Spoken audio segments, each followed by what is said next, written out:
Video చూసేటటువంటి మిత్రులందరికీ నమస్తే.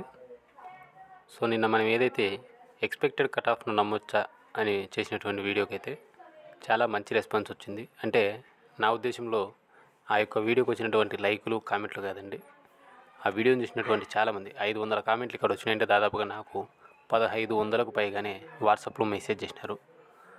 నా ఫోన్ నెంబర్కి రీఛార్జ్ అయిపోవడం వల్ల వాళ్ళు కాల్ చేయడానికి కుదరలేదు, కానీ చాలామంది అయితే వాట్సాప్ కాల్స్ చేసి కూడా మాట్లాడడం అనేది జరిగింది.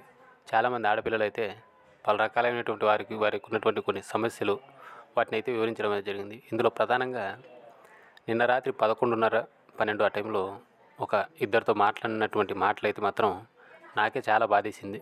సో వారి మాటల్లో కనుక ఆ మాటలు కనుక చూసుకుంటే, ఒక పెళ్ళైనటువంటి స్త్రీ, 2 పిల్లల తల్లి, ఆమెకి ఇదే ఆఖరి అవకాశము, ఎస్సీ కేటగిరీ. సో ఆమెకు వచ్చేసరికి 89 మార్కులు వచ్చినాయి. సో నాకు ఇదే ఆఖరి అవకాశం సార్, 2 ఇయర్స్ నుంచి నేను దీనికోసమే ప్రిపేర్ అవుతూ ఉన్నాను. నేను కోచింగ్కి వెళ్ళలేకపోయినాను, నా పరిస్థితి బాగలేదు.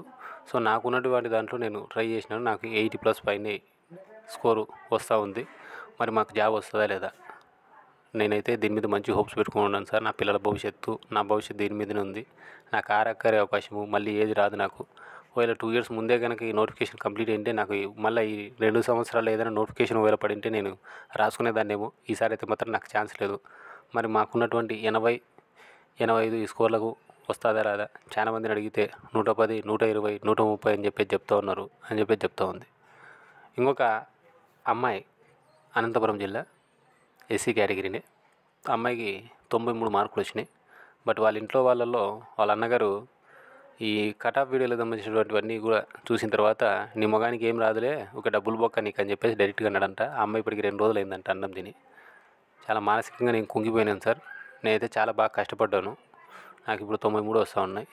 ఇక్కడ చూస్తే యూట్యూబ్ ఛానల్లోనో లేదంటే టెలిగ్రామ్ గ్రూపుల్లోనో ఒక్కొక్కరు 110, 120, 130, 140, 160, 180 మార్కులు కూడా చెప్పిన వాళ్ళు కూడా ఉన్నారు. అసలు నాకు వస్తుందా రాదా, నేను ఎందుకు పనికిరాని దాన్ని అని చెప్పేసి నాకు ఒక్కోసారి సూసైడ్ చేసుకోవాలనేటువంటి ఆలోచనలు కూడా వస్తాయని చెప్పేసి ఆ అమ్మాయి మాట్లాడడం అనేది జరిగింది. సో ఇదే సిచ్యువేషన్లో రాష్ట్ర వ్యాప్తంగా ఈ యొక్క కానిస్టేబుల్ మెయిన్స్ రాత పరీక్ష రాసినటువంటి ప్రతి ఒక్క మహిళా అభ్యర్థి కూడా ఇలానే ఆలోచిస్తుంటారని చెప్పేసి ఒక వీడియో రూపంలో మీ ముందుకు నిజాన్ని తీసుకుని రావాలనేటువంటి చిన్న ప్రయత్నం చేస్తూ ఉన్నాను. ఎక్కడ స్కిప్ చేయకూడదు చూడండి. సో ఎవరైతే నిన్న కానిస్టేబుల్ మెయిన్స్ రాత పరీక్ష రాసినటువంటి ఆడపిల్లలు ఎవరైతే ఉన్నారో మీరు గమనించండి. ఓవరాల్గా రాష్ట్ర వ్యాప్తంగా మనకు దాదాపుగా 7,000 పైచిలకు మంది మాత్రమే ఈ యొక్క కానిస్టేబుల్ మెయిన్స్ రాత పరీక్షకు అర్హత సాధించడం అనేది జరిగింది. ఇక్కడ జిల్లాకు 700 మంది కూడా లేరు. అంటే 13 జిల్లాల దగ్గర మనం కన్నా జిల్లాకు 700 మంది వేసినా కానీ సరిపోరు. కాబట్టి జిల్లాకు 700 మంది కూడా లేరు. ఇక్కడ ఏ కేటగిరీకి ఎంతమంది ఆడపిల్లలు ఉన్నారనేటువంటి ఇన్ఫో కూడా లేదు మన దగ్గర. అలాగే ఇక్కడ ఎస్సీ కేటగిరీకి సంబంధించినటువంటి అమ్మాయిల మధ్య అయితే కాస్త పోటీ ఉండేటటువంటి అవకాశం ఉంది. విజయనగరము, శ్రీకాకుళము తప్ప మిగిలిన అన్ని జిల్లాలు ఏవైతే ఉంటాయో దీనిలలో డెఫినెట్గా ఆడపిల్లలకు సంబంధించినటువంటి కట్ ఆఫ్లు 100% తగ్గేటటువంటి అవకాశం ఉంది. ఒకవేళ మీరు విన్నటువంటి 110, 115, 120 స్కోర్ ఇచ్చినటువంటి ఆడపిల్లలు ఎవరైనా ఉంటే వారికి ఓపెన్లోనే వారి యొక్క పోస్టులు వాళ్ళకి కేటాయించేటటువంటి అవకాశం ఉంది. కాబట్టి మీరు మీ యొక్క ఆశావాద దృక్పథాన్ని కోల్పోవద్దండి, మీ ఆత్మవిశ్వాసాన్ని దెబ్బతీసుకోవద్దండి. మీరు టెన్షన్ పడకుండా అందరితో కలిసి హ్యాపీగా ఉండండి. ఇలాంటి టైంలో ఈ యొక్క ఎవరైనా కానీ, అంటే కాంపిటేటివ్ ఎగ్జామ్కి ఎవరైనా కానీ ప్రిపేర్ అయ్యే వాళ్ళ యొక్క మనసు ఎలా ఉంటుందంటే, ఫైనల్ ఎగ్జామ్ రాసిన తర్వాత నేను అన్నటువంటి శ్రమకు తగిన ప్రతిఫలం వస్తుందా లేదా అనేటువంటి బాధలో ఉండడం అనేది మామూలు విషయమే. మీరు దాన్ని ఏమి పెద్దగా భూతంలా చూడాల్సినటువంటి అవసరం లేదు. కానీ చుట్టుపక్కల ఉన్నటువంటి కొన్ని సంఘటనలు కానీ వాటిని మీరు ఎక్కువ పట్టించుకోవద్దండి. మీరు మీ ప్రయత్నం మీరు చేశారు. మీ ప్రయత్నం మీరు ఎటువంటి పొరపాటుకు తావివ్వకుండా 100% దానికి న్యాయం చేశారు. ఇక ఫలితం అనేది, అంతిమ ఫలితం అనేది గవర్నమెంట్ అనేది నిర్ణయిస్తుంది. ఇక్కడ మనకి 2016 టైంలో ఉన్నటువంటి పోస్టుల సంఖ్య, అలాగే అప్పుడు రాసినటువంటి వ్యక్తుల సంఖ్య, అప్పుడు ఉన్నటువంటి పేపర్ ప్యాటర్ను, 2019 అప్పుడు ఉన్నటువంటి పోస్టుల సంఖ్య, అప్పుడు రాసినటువంటి వ్యక్తుల సంఖ్య, అప్పుడు ఉన్నటువంటి పేపర్ యొక్క ప్యాటర్ను, దాని యొక్క హార్డ్నెస్ను బట్టి అప్పుడు కట్ ఆఫ్లు ఉండడం అనేది జరిగింది. ఇప్పుడు మనం గమనిస్తే 2022 నోటిఫికేషన్ సంబంధించి పేపర్ హార్డ్నెస్ ఎంత, ఇక్కడ ఎవరు కూడా ఈజీ అనట్ల. చదివిన వాళ్ళకు మాత్రమే ఈజీ, అది చదివిన వాళ్ళకి డెఫినెట్గా మోడరేట్ హార్డ్ అయి ఉంది అది. ఓకేనా?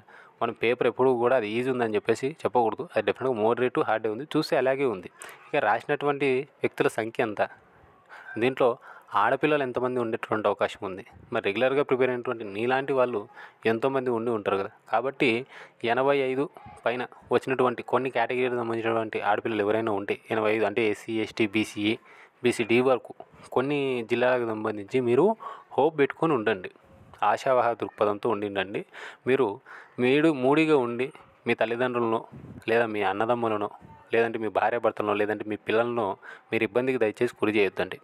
లేక కోచింగ్ సెంటర్ నుంచి వెళ్ళిపోయి ఉండొచ్చు, లేదంటే ఇన్నాళ్ళు కష్టపడి చదివి ఉండొచ్చు, పిల్లలతో సరిగ్గా ఉండలేకపోయి ఉండొచ్చు. హ్యాపీగా మీ పిల్లలతోనో మీ భార్యాభర్తలతోనో లేదంటే మీ తల్లిదండ్రులతోనో మీ అన్నదమ్ములతోనో అక్క చెల్లెలతో మీరు కాసేపు కలిసి టైం స్పెండ్ చేయండి. అంతేగాని దొరికింది కదా సెల్ అని చెప్పేసి దాన్ని తీసి నాకు వచ్చిన స్కోర్ ఇంత, పక్కన మా టెలిగ్రామ్ గ్రూపుల్లో మా ఫ్రెండ్స్ ఏం మాట్లాడుతున్నారు, లేదంటే వాట్సాప్ గ్రూపుల్లో ఏం మాట్లాడుతున్నారు, నీకెన్ని మార్కులు వచ్చినాయి, నాకెన్ని మార్కులు వచ్చినాయి అని చెప్పేసి ఇటువంటి పనులు చేయొద్దండి.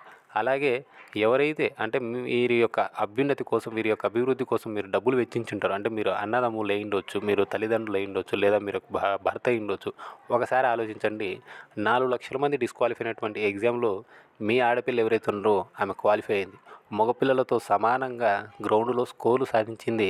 ఒకవేళ 3 ఈవెంట్లు క్వాలిఫై అయినటువంటి ఆడపిల్లలకు కనుక ఏపీఎస్పీ కనుక ఇచ్చేటటువంటి అవకాశం ఉంటుంది. దీంట్లో మ్యాక్సిమం ఆడపిల్లలకు కూడా పోస్టులు వచ్చేటటువంటి అవకాశం ఉంది. 3 ఈవెంట్లు చాలామంది ఆడపిల్లలు క్వాలిఫై అయినారు.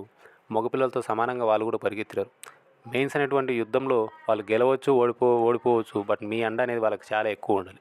వాళ్ళ భుజం మీద చేసి మీరు చెప్పండి, ఏం కాదు, నీ ప్రయత్నం నువ్వు చేసినావు, టెన్షన్ పడకు, పైన భగవంతుడు అని చెప్పేసి టెన్షన్ పడొద్దండి. 100% ఈసారి స్కోర్ తగ్గేటటువంటి అవకాశం ఉంది. ఎందుకంటే పేపర్ కూడా అలాగే ఉంది. చాలా తక్కువ మంది కాంపిటీషన్ ఉన్నారు కాబట్టి కొన్ని జిల్లాలో 1:3, 1:2 కూడా మనకు కాంపిటీషన్ ఉంది కాబట్టి ఆడపిల్లల్లో మీరు టెన్షన్ పడొద్దండి. మా జిల్లాలో పలానా అమ్మాయికి ఫోన్ చేస్తే ఇంత స్కోర్ వస్తుందంట మా కేటగిరీ అంటే అమ్మాయికి ఓపెన్లో వచ్చేటటువంటి అవకాశం ఉంది. 110, 120 వచ్చిందంటే మీరు దాన్ని దృష్టిలో పెట్టుకొని ఊరికే భయాందోళనకు గురి కావద్దండి. ఈ 15 రోజులు హ్యాపీగా ఫ్రీగా ఉండండి. ఎందుకంటే మీరు భయపడినారంటే మెడికల్లో మీరు డిస్క్వాలిఫై అవుతారు. కాబట్టి మీరేం టెన్షన్ పెట్టుకోకుండా 80, 85 వచ్చినప్పటికి కూడా మీరు హోప్తో ఉండండి. 90 పైన వచ్చినంటే మీరేం టెన్షన్ పడాల్సినటువంటి అవసరం లేదు. ఓకేనా? వీడియో కనుక నచ్చితే దయచేసి లైక్ చేయండి, షేర్ చేయండి. ఈ కుదిరిన కొన్నాళ్ళు అంటే ఇప్పుడు 14 నుంచి 15వ తారీఖు లోపల మనకు 100% రిజల్ట్స్ వచ్చేటటువంటి అవకాశం ఉంది కాబట్టి ఈ కుదిరిన కొన్నాళ్ళైనా హ్యాపీగా మీ ఫ్యామిలీతో టైం స్పెండ్ చేయండి. ఓకేనా? Thank you.